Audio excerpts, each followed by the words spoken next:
Assalamualaikum warahmatullahi wabarakatuh. Shalom, salam sejahtera bagi kita semua. Semoga kita selalu dalam lindungan Tuhan Yang Maha Esa.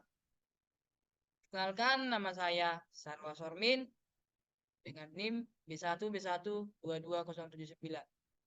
Saya merupakan mahasiswa dari program studi Ilmu Pemerintahan Universitas Jambi.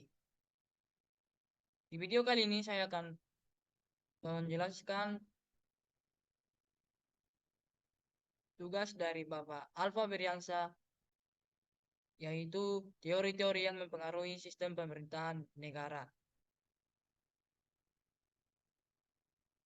Sebelum kita masuk ke dalam penjelasan materi, ada baiknya kita mengetahui terlebih dahulu apa saja sih teori yang dimaksud tersebut. Teori tersebut adalah yang pertama, teori pemisahan kekuasaan, yang kedua, teori demokrasi, yang ketiga, teori negara berdasarkan asas hukum, yang keempat, teori negara konstitusional, yang kelima, ajaran negara kesejahteraan, yang keenam, ajaran sistem pemerintahan.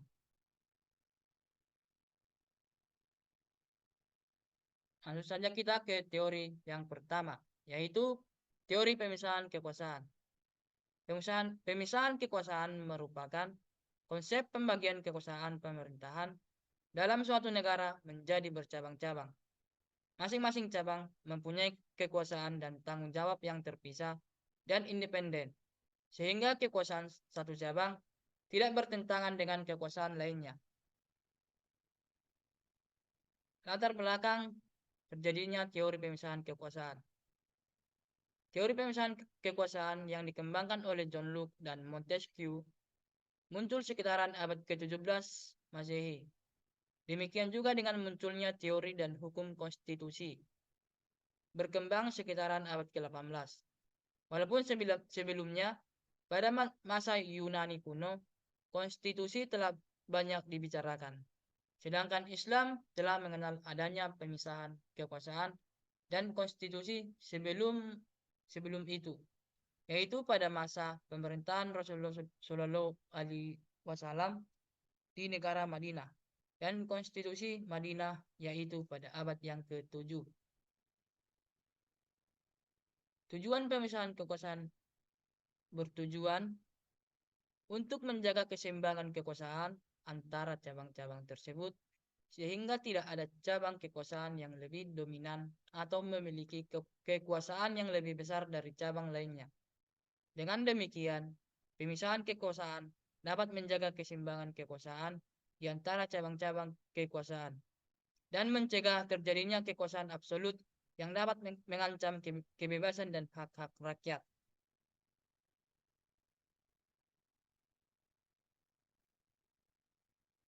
Selanjutnya, teori pemisahan kekuasaan menurut Montesquieu. Teori pemisahan kekuasaan menurut Montesquieu, seorang filsuf dan penulis Prancis, disebutkan dalam karyanya yang berjudul The Spirit of the Law atau Ruang Hukum.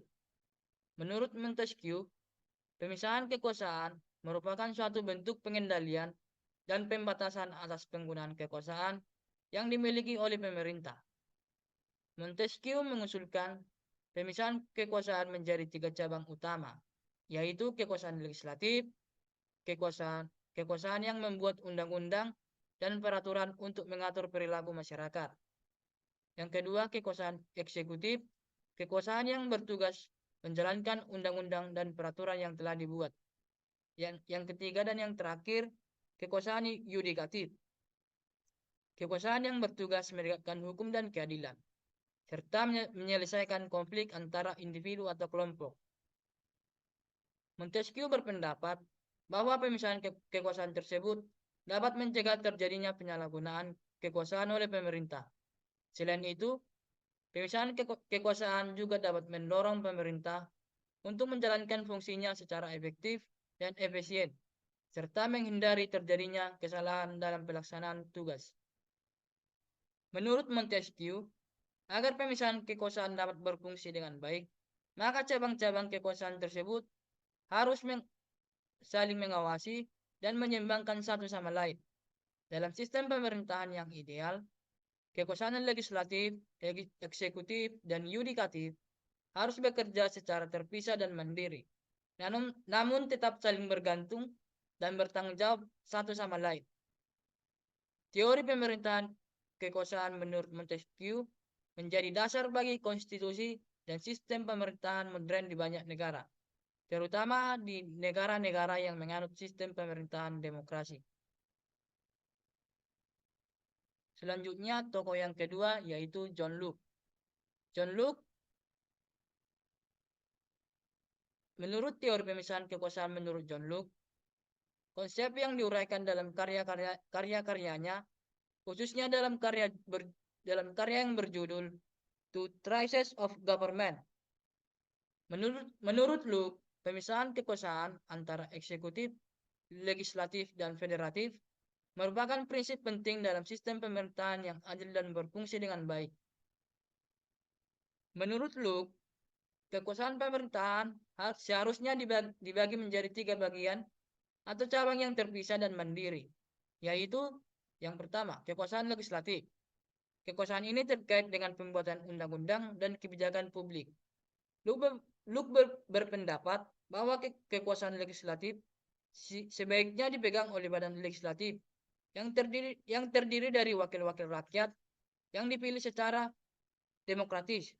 Tujuannya adalah agar undang-undang yang dibuat lebih mewakili kepentingan seluruh rakyat dan tidak hanya mementingkan kepentingan golongan atau kelompok kepentingan. Yang kedua, kekuasaan eksekutif. Kekuasaan ini terkait dengan pelaksanaan undang-undang dan kebijakan publik yang telah disepakati. Locke berpendapat bahwa kekuasaan eksekutif sebaiknya dipegang oleh seorang raja atau kepala negara yang memiliki kewenangan untuk menunjuk pejabat-pejabat publik. Tujuannya adalah untuk menjaga stabilitas dan efektivitas pemerintahan. Yang terakhir, kekuasaan federatif. Kekuasaan negara yang meliputi segala tindakan untuk menjaga keamanan negara dalam hubungannya dengan negara lain, seperti mengatur kerjasama dengan negara lain, perjanjian damai, dan menyatakan perang dengan negara lain. Dengan memisahkan kekuasaan pemerintah menjadi 3 cabang yang terpisah dan mandiri, Locke berpendapat bahwa kekuasaan pemerintah dapat diawasi dan dikontrol oleh rakyat, sehingga tercipta pemerintahan yang adil, demokratis, dan bertanggung jawab. Prinsip ini kemudian menjadi dasar bagi konstitusi dan sistem pemerintahan modern, terutama di negara-negara demokratis. Selanjutnya, kita masuk ke dalam submateri yang kedua, yaitu demokrasi. Demokrasi merupakan bentuk pemerintahan di mana semua warga negaranya memiliki hak yang sama untuk pengambilan keputusan yang dapat mengubah hidupnya. Demokrasi mengizinkan warga negara ikut serta baik secara langsung maupun secara perwakilan. Sejarah demokrasi. Demokrasi telah ada sejak ribuan tahun yang lalu. Namun bentuk dan implementasi demokrasi telah berubah seiring waktu dan tergantung pada konteks sejarah dan budaya di mana ia muncul. Berikut adalah sejarah demokrasi. Yang pertama, demokrasi di Yunani kuno. Demokrasi pertama kali muncul di Athena pada abad yang kelima sebelum Masehi. Di sana, warga negara yang memenuhi syarat bisa memilih perwakilan mereka di Dewan Kota. Namun, hanya laki-laki yang berhak memilih dan terlibat dalam politik. 2. Demokrasi di Roma kuno. Di Roma kuno, demokrasi muncul dalam bentuk republik. Warga negara memilih perwakilan mereka untuk menjadi senator dan konsul. Yang ketiga, Renaissance. Selama periode Renaissance di Eropa, gagasan-gagasan tentang pemerintahan yang lebih demokratis mulai berkembang, dan parlemen mulai dibentuk di beberapa negara Eropa. Yang terakhir yaitu Revolusi Amerika dan Prancis.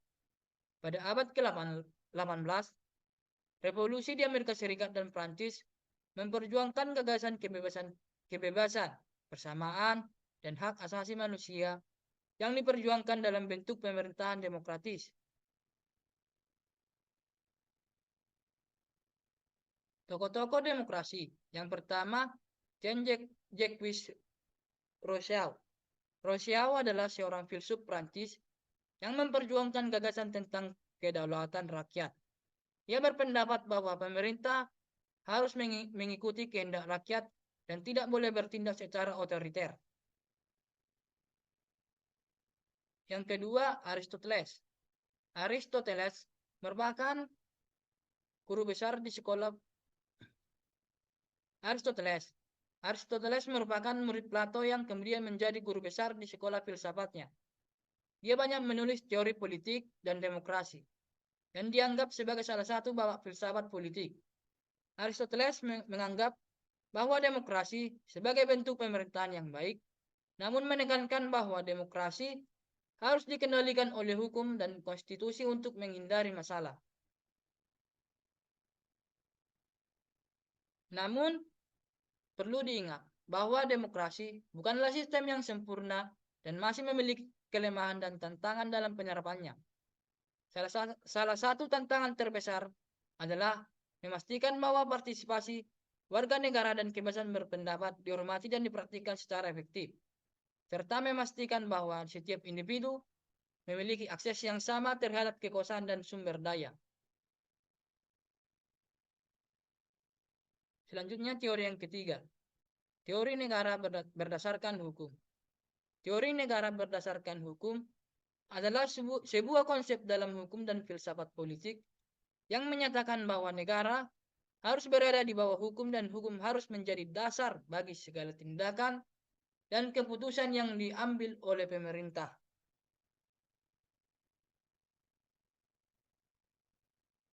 Sejarah teori negara berdasarkan hukum. Sejarah teori negara berdasarkan hukum dimulai sejak zaman Yunani kuno dengan pemikiran dari para filsuf seperti Plato dan Aristoteles. Mereka memandang bahwa negara harus diatur oleh hukum yang adil dan setiap orang harus diperlakukan sama di depan hukum. Pada abad pertengahan, teori negara berdasarkan hukum dikembangkan oleh Thomas Aquinas. Ia menyatakan bahwa hukum alam adalah landasan bagi hukum positif yang dibuat oleh manusia dan bahwa kebijakan negara harus selaras dengan hukum alam. Pada abad yang ke-17, teori negara berdasarkan hukum berkembang pesat di Eropa, terutama di Inggris. Pemikir seperti Thomas Hobbes, John Locke, dan Jean-Jacques Rousseau mengembangkan teori kontrak sosial yang menyatakan bahwa negara dibentuk melalui perjanjian antara rakyat dan pemerintah. Mereka juga menekankan pentingnya hak-hak individu yang dilindungi oleh hukum. Pada abad yang ke-19, teori negara berdasarkan hukum terus berkembang. Filsuf dan teolog asal Jerman, Friedrich Wilhelm Joseph von Schilling dan George Wilhelm Ratzinger memandang bahwa negara adalah institusi yang penting dalam mewujudkan tujuan moral dan sosial. Pada abad yang ke-20, teori negara berdasarkan hukum berkembang dalam berbagai aliran pemikiran, termasuk positivisme. Hukum yang menganggap bahwa hukum positif adalah salah satunya sumber otoritas negara, serta teori pluralisme. Hukum yang menekankan pentingnya keberagaman dalam hukum dan institusi hukum yang ada di masyarakat. Secara umum, teori negara berdasarkan hukum berkembang sebagai respon terhadap kebutuhan akan pengaturan kekuasaan dalam suatu negara yang adil dan terorganisir. Hukum sebagai instrumen untuk mencapai tujuan tersebut dianggap penting untuk melindungi hak-hak individu dan memastikan keadilan sosial bagi seluruh rakyat.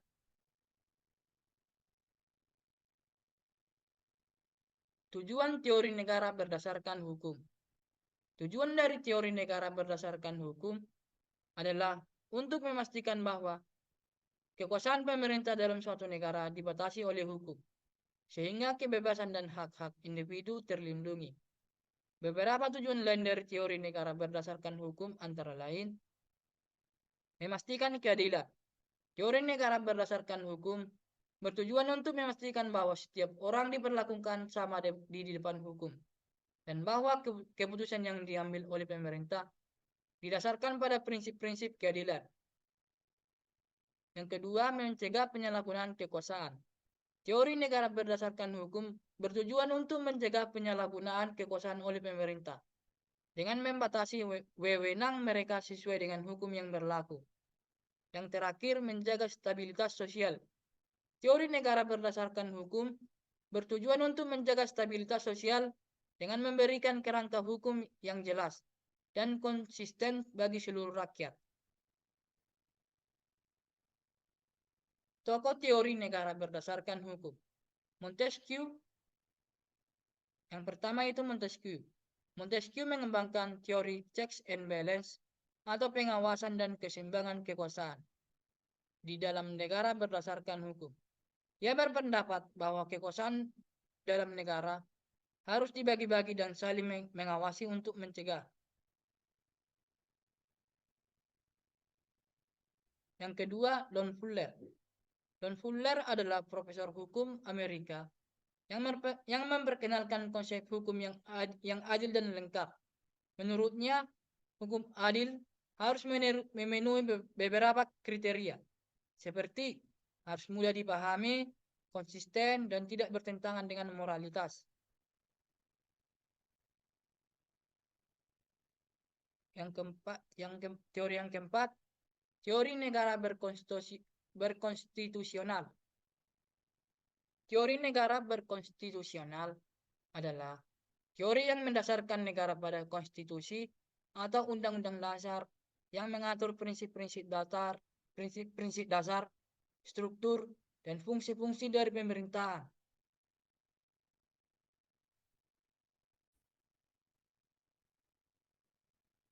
Konstitusi ini membatasi kekuasaan pemerintah dan melindungi hak-hak individu dari penggunaan kekuasaan yang sewenang-wenang. Ciri-ciri negara konstitusi. Yang pertama, konstitusi sebagai hukum tertinggi. Konstitusi dijadikan sebagai hukum tertinggi yang mengatur segala aspek kehidupan negara. Konstitusi juga dapat dijadikan sebagai pengawas kebijakan pemerintah. 2. Pembagian kekuasaan. Negara berkonstitusional membagi kekuasaan antara eksekutif, legislatif, dan yudikatif. Setiap cabang kekuasaan memiliki kewenangan dan tanggung jawab yang berbeda-beda. 3. Perlindungan HAM. Negara berkonstitusional memberikan perlindungan HAM seperti hak kebebasan beragama, berbicara, dan berpendapat. Yang keempat, keterbukaan. Negara juga menjamin keterbukaan dalam pemerintahan dan memberikan akses informasi yang lebih terbuka kepada masyarakat. Yang kelima, pemerintahan yang bertanggung jawab. Pemerintahan dalam negara konstitusional bertanggung jawab kepada rakyat. Masyarakat dapat mengambil dapat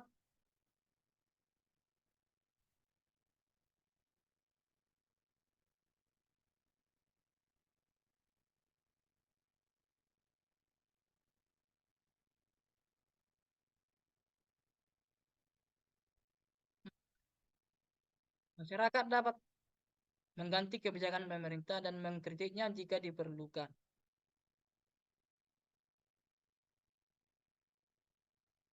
Secara negara berkonstitusi. Awal mula negara berkonstitusi berasal dari Inggris pada abad yang ke-17. Ketika terjadi perjuangan kekuasaan antara raja-raja dan parlemen. Pada tahun 1689, Inggris melalui Bill of Rights mengalami perubahan besar yang menjadikan raja harus memerintah sesuai dengan hukum dan undang-undang, serta memberikan hak-hak kepada warga negara. Dokumen ini membentuk dasar bagi konstitusi Inggris dan menjadi dasar dari sistem pemerintahan yang berlandaskan pada supremasi hukum. Tokoh teori negara berkonstitusional. Yang pertama, John Locke. John Locke mengatakan bahwa kekuasaan pemerintahan harus dibatasi oleh konstitusi. dan rakyat memiliki hak untuk memberikan atau mencabut kepercayaan terhadap pemerintah yang telah dipilih. Yang kedua, James Madison. James Madison merupakan salah satu bapak pendiri Amerika Serikat dan penulis Konstitusi Amerika Serikat. Ia memimpin penyusunan Bill of Rights yang menjadi bagian dari integrasi dari Konstitusi Amerika Serikat. Yang kelima, ajaran negara kesejahteraan atau welfare states. Ajaran negara kesejahteraan adalah sebuah konsep yang berhubungan dengan negara yang memiliki tanggung jawab untuk menciptakan kondisi kehidupan yang lebih baik bagi seluruh rakyatnya. Konsep ini menekankan bahwa negara memiliki peranan penting dalam memberikan perlindungan sosial dan ekonomi kepada warga negaranya. Sejarah ajaran negara kesejahteraan. Sejarah ajaran negara kesejahteraan atau welfare states dapat ditelusuri hingga akhir abad ke-19 di Eropa. Pada saat itu, kondisi sosial dan ekonomi masyarakat sangat buruk akibat dari revolusi industri dan perubahan ekonomi yang terjadi pada saat itu. Pekerja industri dan kelompok masyarakat lainnya hidup dalam kemiskinan dan kondisi kesehatan yang buruk. Sementara hanya sedikit layanan publik yang tersedia untuk memperbaiki keadaan mereka. Pada awal abad ke-20, sejumlah tokoh seperti Beatrix dan Sidney Webb di Inggris mulai memperjuangkan konsep ajaran negara kesejahteraan. Mereka menganggap bahwa negara memiliki tanggung jawab untuk memastikan kesejahteraan sosial dan ekonomi masyarakatnya, dan bahwa layanan publik harus tersedia untuk semua orang tanpa terkecuali.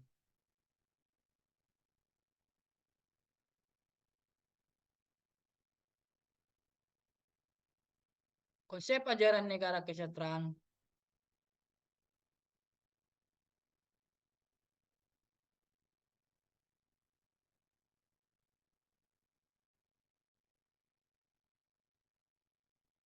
Konsep ajaran negara kesejahteraan semakin populer setelah Perang Dunia Kedua, ketika banyak negara di Eropa dan Amerika Serikat mengadopsinya sebagai bagian dari kebijakan publik mereka. Pada saat itu, negara-negara tersebut mengembangkan sistem kesejahteraan yang meliputi program-program seperti asuransi kesehatan universal, tunjangan pengangguran, dan program perumahan subsidi. Tujuannya adalah untuk mengurangi kesenjangan sosial dan ekonomi dan memastikan bahwa semua warga negara memperoleh akses yang sama terhadap sumber daya dan layanan publik. Namun seiring dengan perkembangan ekonomi dan politik di seluruh dunia, ajaran negara kesejahteraan juga mengalami tantangan dan perubahan. Beberapa negara mengalami kesulitan dalam menjaga sistem kesejahteraan mereka karena biaya yang semakin tinggi dan peningkatan tuntutan masyarakat untuk layanan publik yang lebih baik. Di sisi lain, beberapa negara yang lebih menganut paham neoliberalisme mengkritik ajaran negara kesejahteraan sebagai bentuk intervensi negara yang berlebihan dalam kehidupan masyarakat dan ekonomi. Meskipun demikian, ajaran negara kesejahteraan tetap menjadi konsep penting dalam politik dan pemerintahan di banyak negara di seluruh dunia. Tujuan utamanya adalah untuk memastikan bahwa semua warga negara memiliki akses yang sama terhadap sumber daya dan layanan publik, dan bahwa kesenjangan sosial dan ekonomi dapat diatasi dengan cara yang adil dan efektif.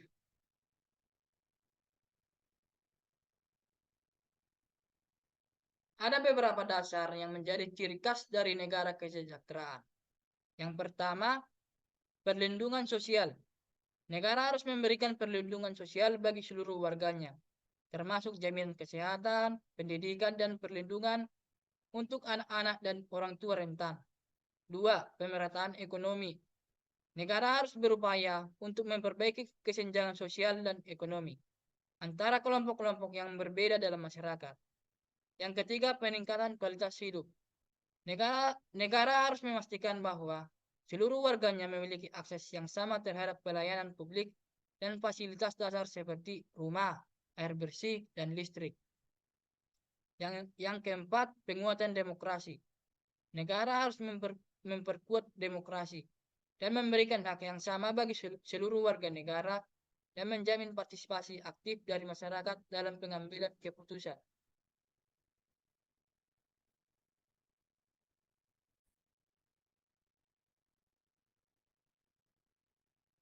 Tujuan utama dari ajaran negara kesejahteraan adalah untuk mengurangi kesenjangan sosial dan ekonomi antara berbagai kelompok masyarakat, serta untuk memastikan bahwa semua warga negara memperoleh akses yang sama terhadap sumber daya dan layanan publik. Negara juga dianggap memiliki peran penting dalam memastikan perlindungan sosial bagi masyarakat yang membutuhkan, seperti orang tua, penyandang disabilitas, dan tunawisma. Ajaran negara kesejahteraan memiliki dampak yang signifikan pada kebijakan publik dan pemerintahan di banyak negara. Sejumlah negara mengadopsi sistem kesejahteraan yang meliputi program-program seperti asuransi, kesehatan universal, tunjangan pengangguran, dan program perumahan subsidi. Sementara itu, negara-negara lain mengambil pendekatan yang lebih terbatas dalam memberikan jaminan sosial dan lebih mengandalkan pada pasar bebas dan sektor swasta untuk memenuhi kebutuhan masyarakat. Tokoh teori negara kesejahteraan. Yang pertama, William Beveridge. Dia merupakan seorang ekonom Inggris yang pada tahun 1942 menulis sebuah laporan penting yang berjudul Social Insurance and Allied Service. Laporan ini mengemukakan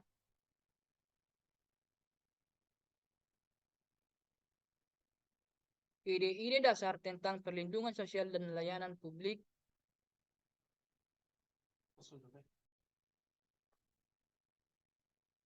Tokoh teori negara kesejahteraan. 1. William Beveridge. Dia merupakan seorang ekonom Inggris pada tahun 1942. Menulis sebuah laporan penting yang berjudul Social Insurance and Allied Service. Laporan ini mengemukakan ide-ide dasar tentang perlindungan sosial dan layanan kesejahteraan yang kemudian menjadi dasar bagi pembentukan negara kesejahteraan di Inggris dan negara-negara lain. John Maynard Keynes. Dia merupakan seorang ekonom Inggris yang memperjuangkan kebijakan ekonomi intervensi pemerintah untuk mengatasi krisis ekonomi dan mempromosikan kesejahteraan sosial. Pandangan ekonomi keynesianisme menjadi dasar program-program negara kesejahteraan di banyak-banyak negara.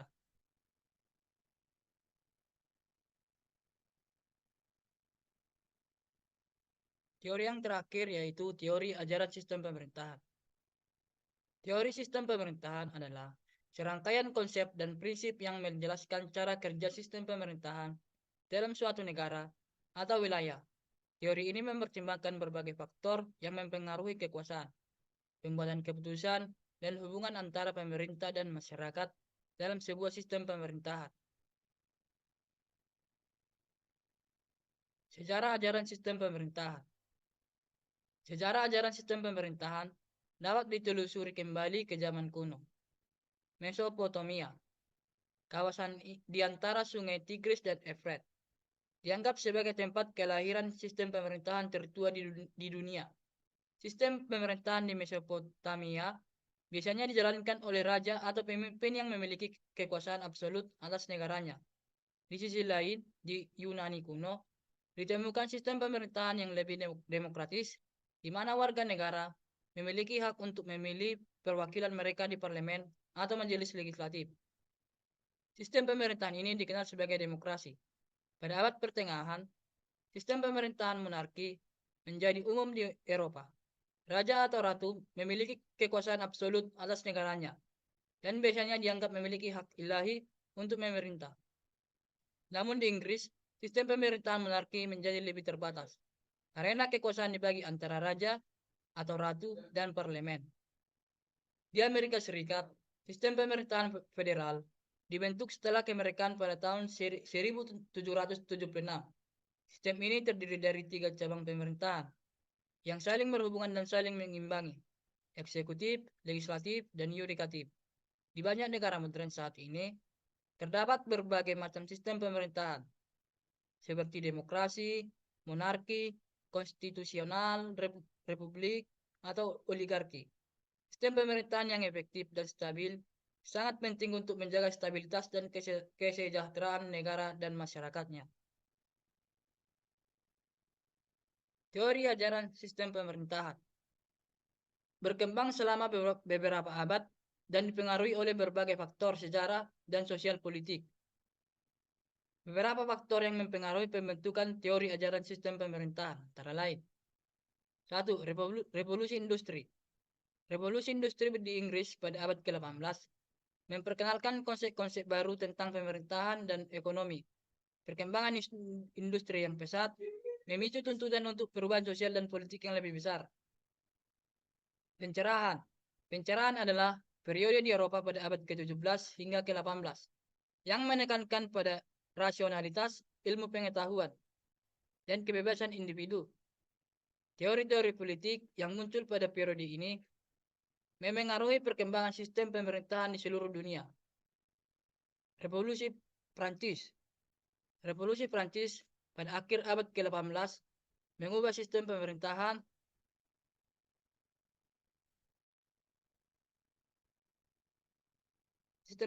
Prancis dari monarki absolut menjadi republik. Revolusi ini mempengaruhi perkembangan sistem pemerintahan di seluruh Eropa dan dunia. Perang Dunia Pertama dan Kedua. Perang Dunia Pertama dan Kedua memicu perubahan besar dalam sistem pemerintahan. Pasca Perang Dunia, banyak negara yang berubah dari sistem pemerintahan monarki menjadi demokrasi atau republik. Globalisasi. Globalisasi memungkinkan penyebaran teori-teori politik dan sistem pemerintahan dari satu negara ke negara lain. Globalisasi juga memungkinkan negara-negara untuk bekerja sama dalam mengatasi masalah global, seperti perubahan iklim dan keamanan internasional. Dalam sejarahnya, teori ajaran sistem pemerintahan terus berkembang dan diadaptasi untuk memenuhi kebutuhan masyarakat yang berubah dan kompleks. Terdapat berbagai macam teori dan model sistem pemerintahan yang berbeda-beda, seperti demokrasi, monarki, republik, oligarki, dan lain-lain, yang masing-masing memiliki kelebihan dan kelemahan dalam menjalankan pemerintahan dan menjamin keamanan serta kesejahteraan masyarakatnya. Tujuan ajaran sistem pemerintahan. Tujuan ajaran sistem pemerintahan adalah untuk menciptakan suatu tatanan pemerintah yang efektif dan efisien dalam mengatur dan mengendalikan kekuasaan dalam suatu wilayah atau negara. Beberapa tujuan dari sistem pemerintahan yang baik antara lain: menjaga keamanan dan kestabilan negara. Sistem pemerintahan yang baik harus dapat menjaga keamanan dan kestabilan negara dengan cara memperkuat lembaga keamanan dan menegakkan hukum. Meningkatkan kesejahteraan rakyat. Sistem pemerintahan yang baik harus dapat memperjuangkan kesejahteraan rakyat dengan cara menyediakan fasilitas dan layanan publik yang memadai serta menerapkan kebijakan ekonomi yang sehat. Mewujudkan keadilan sosial. Sistem pemerintahan yang baik harus dapat mewujudkan keadilan sosial bagi seluruh rakyatnya dengan cara memperhatikan hak-hak dan kebutuhan masyarakat yang beragam. Menjamin hak asasi manusia. Sistem pemerintahan yang baik harus dapat menjamin hak asasi manusia bagi seluruh rakyatnya dengan cara menghormati hak-hak dasar manusia seperti hak atas kebebasan berekspresi, hak atas pendidikan, hak atas kesehatan, dan sebagainya.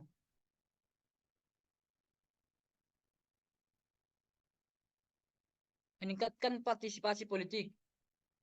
Sistem pemerintahan yang baik harus dapat meningkatkan partisipasi politik masyarakat dalam pengambilan keputusan dan pembuatan kebijakan seperti melalui proses pemilihan umum. Ada banyak tokoh yang memberikan kontribusi dalam pengembangan teori ajaran sistem pemerintahan. Berikut adalah beberapa tokoh terkemuka dalam sejarah teori ajaran sistem pemerintahan. 1. Aristoteles, seorang filsuf Yunani kuno yang mengembangkan teori mengenai sistem pemerintahan dan bentuk-bentuk pemerintahan yang berbeda, seperti demokrasi, oligarki, dan monarki. 2. Niccolo Machiavelli, seorang filsuf Italia yang dikenal dengan bukunya The Prince, yang memberikan pandangan kontroversial mengenai kekuasaan politik dan bagaimana seorang penguasa harus mempertahankan kekuasaannya. 3. John Locke, seorang filsuf Inggris yang mengembangkan teori mengenai pemerintahan yang didasarkan pada kontrak sosial antara rakyat dan penguasa, di mana penguasa harus memenuhi kebutuhan rakyat dan melindungi hak-hak individu. Sekian presentasi yang dapat saya sampaikan. Jika ada kesalahan kata ataupun dari PowerPoint yang saya buat, saya mohon maaf. Jika saudara memberikan, jika rekan-rekan sekalian ingin memberikan pendapat ataupun masukan yang baik, bisa melalui kolom komentar yang tersedia di bawah. Sekian video dari saya ucapkan terima kasih.